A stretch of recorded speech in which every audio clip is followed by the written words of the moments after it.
Next question आइए read करते हैं। निम्न प्रश्नों के उत्तर दीजिए। ए नंबर का, जब वर्ष के प्रारंभ में चंदे के 1500 रुपए देते हैं, वह वर्ष के मध्य 10,000 रुपए प्राप्त हुए हैं और वर्ष के अंत में 2500 रुपए प्राप्त होना शेष है, तो बताइए आय व्यय खाते में चंदे की राशि कितनी लिखी जाएगी।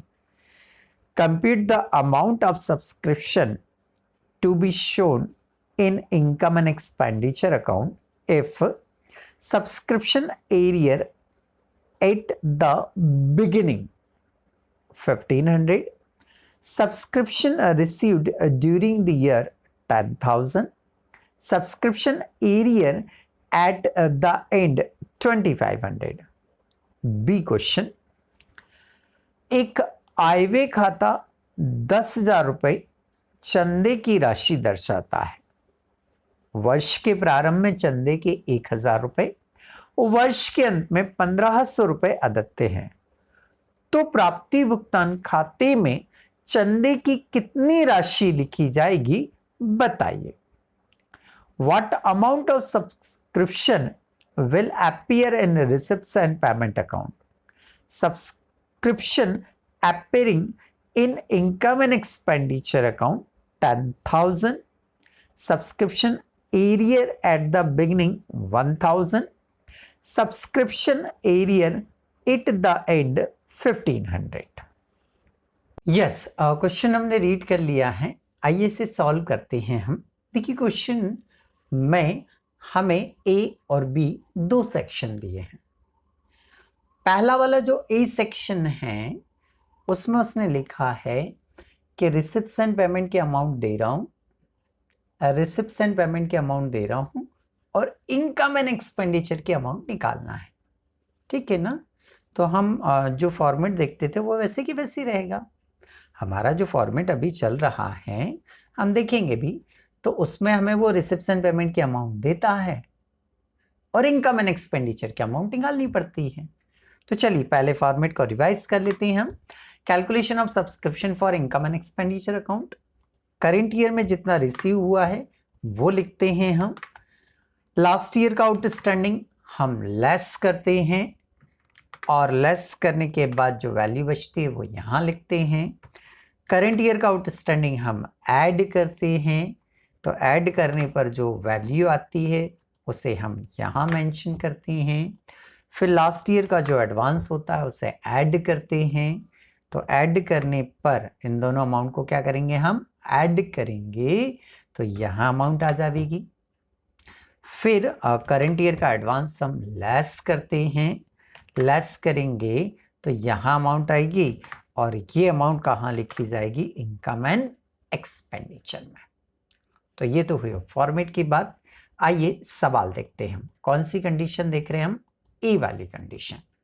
कौन सी कंडीशन देखेंगे हम, ए कंडीशन। तो सबसे पहले हेडिंग एज इट इज लिखा हमने, calculation of subscription for income and expenditure account. ठीक है। सबसे पहले हमें लिखना है इसमें total subscription received in current year, previous year है, करंट ईयर है और नेक्स्ट ईयर, तीनों का अमाउंट लिखना है। तो देखिए पहले इसमें देखिए कितना अमाउंट रिसीव हुआ है, तो शायद उसने बताया हमें कि 10,000 जो है वो रिसीव हुआ है। कितना रिसीव हुआ है, 10,000, तो ये लिखा हमने 10,000। अब मुझे लेस करना है लास्ट ईयर का आउटस्टैंडिंग, लास्ट ईयर का आउटस्टैंडिंग। क्वेश्चन में देखिए लास्ट ईयर का आउटस्टैंडिंग कितना है, बोले सर क्वेश्चन में आउटस्टैंडिंग में नहीं दिख रहा सर और लास्ट ईयर भी नहीं दिख रहा है। देखो अभी दिखेगा। एरियर का मतलब होता है आउटस्टैंडिंग, तो जो 1,500 रुपये अमाउंट है ना उसमें देखिए एरियर वर्ड लिखा हुआ है क्या, हाँ सर लिखा हुआ है, एरियर लिखा है सर, मतलब आउटस्टैंडिंग है। ठीक, अब ये आउटस्टैंडिंग तो पता चल गया। अब देखो उसमें बिगिनिंग लिखा होगा, बिगिनिंग मतलब लास्ट ईयर की अमाउंट है। बिगिनिंग मतलब इस साल के शुरू में, करंट ईयर के स्टार्टिंग में और जो अमाउंट करंट ईयर के स्टार्टिंग में होती है वो लास्ट ईयर से ही ट्रांसफर की गई होती है। तो जब भी वो बिगिनिंग बोल दे, प्रारंभ बोल दे, जब भी वो बिगिनिंग बोल दे, प्रारंभ बोल दे, समझ जाना कि ये अमाउंट लास्ट ईयर की है, पिछले साल की है, गत वर्ष की है। ठीक है, तो subscription arrear at the beginning 1500 रुपए है, मतलब लास्ट ईयर का आउटस्टैंडिंग है। क्या होता है भाई, लास्ट ईयर के आउटस्टैंडिंग को लेस करते हैं, 10,000 में से 1500 आप क्या करेंगे, लेस करेंगे, तो ये आ गया आपका 8,500 रुपए। ठीक है, अब हमें क्या चाहिए, बोले सर करंट ईयर का आउटस्टैंडिंग चाहिए। करंट ईयर का आउटस्टैंडिंग, देखो फिर कहीं एरियर दिख रहा है, हाँ सर 2500 रुपये में एरियर तो लिखा हुआ है। एरियर मतलब क्या हो गया, outstanding. At the end, and मतलब करंट ईयर, बिगिनिंग मतलब लास्ट ईयर, एंड मतलब करंट ईयर, बिगिनिंग मतलब लास्ट ईयर, एंड मतलब करंट ईयर। प्रारंभ बोले हिंदी में, प्रारंभ बोले पिछले वर्ष की अमाउंट होगा, अंत बोले तो चालू वर्ष का अमाउंट होगा। ठीक है, तो 2500 रुपए के सामने देखिए उसने लिख कर दिया है कि subscription arrear at the end, इस साल के अंत में एरियर है। तो इस साल का आउटस्टैंडिंग हो गया और इस साल का आउटस्टैंडिंग है, तो क्या करेंगे हम, ऐड। 8,500 में 2,500 ऐड करेंगे, तो इन दोनों को ऐड करिए, देखिए कितना आ रहा है, बोले सर 11,000 रुपये आ रहा है। ठीक है, अगला हेडिंग आता है हमारा advance received subscription in last year. ठीक है, एडवांस इन लास्ट ईयर, बोले सर एडवांस का तो नाम ही नहीं है, चलो फिर डैश करो, और क्या, यही अमाउंट रिपीट करो। फिर हमें क्या चाहिए, करंट ईयर का एडवांस चाहिए। तो करंट ईयर का सर एडवांस तो नाम ही नहीं है सर, एडवांस का तो कोई अमाउंट ही नहीं दिया है। चलो फिर एक काम करो, डैश करो, यही अमाउंट रिपीट कर दो, तो 11,000 रुपये आ गया। ये 11,000 कहाँ जाएगा, आपका इनकम एंड एक्सपेंडिचर में आ जाएगा। आप चाहें तो सवाल को यही कंप्लीट कर दें, बस इतना ही बनाया, आगे ना लिखें आप तो भी चलेगा, केवल इतना ही बनावें तो भी चलेगा, क्योंकि आगे कोई अमाउंट नहीं है तो लिखेंगे तो है ही नहीं, अब है ना। फिर भी ठीक है, हमने फॉर्मेट याद किया है और हमें अच्छी तरह से याद है, तो हमने नाम लिखा डैश कर दिया, नाम लिखा डैश कर दिया और अमाउंट बता दिया, ये आ गया हमारा इनकम एंड एक्सपेंडिचर का अमाउंट। तो ये हमारी ए कंडीशन कंप्लीट हो गई। अब आते हैं हम बी कंडीशन पर। बी कंडीशन में ये बोल रहा है कि आय व्यय खाते की इनकम एंड एक्सपेंडिचर की अमाउंट दी है, समझिएगा जरा, इनकम एंड एक्सपेंडिचर की अमाउंट दी है और पूछ रहा है कि रिसिप्ट्स एंड पेमेंट की अमाउंट निकालिए। अभी तक हमारे सारे सवाल कैसे चल रहे थे, रिसिप्ट्स एंड पेमेंट की अमाउंट देता था और पूछता, फाइंड आउट क्या करने को देता था, इनकम एंड एक्सपेंडिचर की अमाउंट काहे की देता था, रिसिप्ट्स एंड पेमेंट की, और फाइंड आउट किस काहे के लिए करवाता था, इनकम एंड एक्सपेंडिचर की। अब वो उल्टा बोल रहा है, वो ये बोल रहा है कि मैं तुम्हें अमाउंट देता हूं इनकम एंड एक्सपेंडिचर की और निकाल के बताओ रिसिप्ट्स एंड पेमेंट की। इनकम एंड एक्सपेंडिचर की अमाउंट देगा, दी भी है उसने सेकंड कंडीशन में, और पूछ रहा है रिसिप्ट्स एंड पेमेंट की अमाउंट पूछ रहा है, तो ठीक है ना, कोई दिक्कत नहीं है। ये जो फॉर्मेट हमने बनाया था, ये फॉर्मेट जस्ट अपोजिट हो जाएगा, ये जो लेस है वो ऐड हो जाएगा, जो ऐड है वो लेस हो जाएगा, बस इतना सा फर्क पड़ेगा, लेस वाला ऐड हो जाएगा, ऐड वाला लेस हो जाएगा, इतना सा फर्क पड़ेगा। ये कंटेंट सारे वैसे के वैसे रहेंगे। तो चलिए पहले हम इसका फॉर्मेट देख लेते हैं। सवाल कैसा देखने जा रहे हैं हम, इनकम एंड एक्सपेंडिचर की अमाउंट दी है और उसको रिवर्स करके रिसिप्ट्स एंड पेमेंट की अमाउंट निकालना है। ठीक है भाई, calculation of subscription for receipts and payment, ठीक है भाई। सबसे पहले हम subscription in income and expenditure जो दिया है वो लिख देते हैं, मतलब एक तरह से ये वाला अमाउंट लिख रहे हैं। तो उसने हमारे बी कंडीशन में कितना दिया, उसने 10,000, ये लिख देंगे हम, अभी लिखा नहीं लिखेंगे हम। फिर क्या आता है, लास्ट ईयर आउटस्टैंडिंग, क्या आता है, लास्ट ईयर आउटस्टैंडिंग। तो लास्ट ईयर आउटस्टैंडिंग क्या होता था, लेस।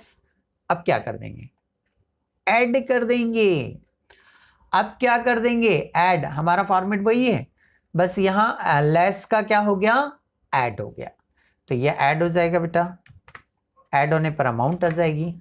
अगला क्या है हमारा, करंट ईयर आउटस्टैंडिंग, क्या होता था, ऐड। अब क्या करेंगे, बोले सर अब लेस करेंगे, अपोजिट करना है सर अब अपने को, तो ये लेस हो जाएगा। ठीक है, लेस करके इन दोनों अमाउंट को लेस करेंगे तो यहां अमाउंट आ जाएगी आपकी। ठीक है, फिर लास्ट ईयर का एडवांस, लास्ट ईयर का एडवांस ऐड होता था, तो यहां क्या कर रहे हैं हम, लेस करेंगे, हम लेस करेंगे तो यहां अमाउंट आ जाएगा आपका। ठीक है, इसके बाद में करंट ईयर का एडवांस, करंट ईयर का एडवांस लेस होता था, अब क्या हो जाएगा, ऐड हो जाएगा। अब क्या हो जाएगा, ऐड हो जाएगा, तो ये ऐड हो जाएगा भाई, यहां अमाउंट आ जाएगा। तो ये अमाउंट काहे का आ जाएगा, रिसिप्ट्स एंड पेमेंट का। तो total subscription received in current year in receipts and payment account में ये अमाउंट लिखेंगे हम। ठीक, तो फॉर्मेट जस्ट उल्टा हो गया, फॉर्मेट क्या हो गया, जस्ट उल्टा। तो फिर हम ऐड वाली अमाउंट को लेस और लेस वाली अमाउंट को ऐड करेंगे। तो आइए बी कंडीशन देखते हैं। बी कंडीशन में उसने हमें जो दिया हुआ है वो दिया हुआ है इनकम एंड एक्सपेंडिचर की अमाउंट। सबसे पहले ऊपर हेडिंग लिख लेते हैं हम, calculation of subscription for receipts and payment. ठीक है, subscription in income and expenditure account उसने दिया हुआ है 10,000। फिर क्या चाहिए मुझे, लास्ट ईयर का आउटस्टैंडिंग, लास्ट ईयर का आउटस्टैंडिंग। ठीक है, लास्ट ईयर का आउटस्टैंडिंग लेस करते थे बट अब ऐड होगा भाई, ये ऐड। लास्ट ईयर का आउटस्टैंडिंग देखो दिया है क्या उसने, subscription arrear at the beginning है, एरियर मतलब आउटस्टैंडिंग, बिगनिंग मतलब लास्ट ईयर। तो लास्ट ईयर का एरियर, लास्ट ईयर का एरियर, लास्ट ईयर का एरियर मतलब लास्ट ईयर का आउटस्टैंडिंग है ये। तो लास्ट ईयर का जो आउटस्टैंडिंग है वो 1,000 है, 1,000 क्या करना हमें, ऐड। तो ये ऐड कर दिया, कितना हुआ 11,000, दोनों को ऐड किया तो कितना आ गया 11,000। अब बताओ जल्दी से फॉर्मेट में अगला नाम क्या, बोले सर ये लास्ट ईयर का आउटस्टैंडिंग हो गया, अब चाहिए करंट ईयर का आउटस्टैंडिंग। ये लिखा हमने, ऐड होता था, अब क्या होगा, अब लेस होगा। ये पहले क्या होता था, ऐड, अब क्या होगा, लेस होगा ये। ठीक है, तो करंट ईयर का आउटस्टैंडिंग है 1,500 रुपए, ये लेस किया, लेस करने पर अमाउंट आ गया 9,500। एडवांस की राशि क्वेश्चन में है नहीं, डैश कर दीजिए, एडवांस कोई सा भी नहीं है, सेम अमाउंट रिपीट कर दिया हमने, अमाउंट एडवांस है नहीं, डैश कर दिया। वापस यही का ये अमाउंट कहाँ जाएगा आपका, कहाँ आएगा, इनकम एंड एक्सपेंडिचर दिया था, रिसिप्ट्स एंड पेमेंट का अमाउंट आएगा। तो total subscription received in current year in receipts and payment account में लिखेंगे 9,500 रुपीज। ठीक है, तो ऐसे करके ये हमारी ए और बी दोनों कंडीशन क्या हो जाती है, कंप्लीट हो जाती है।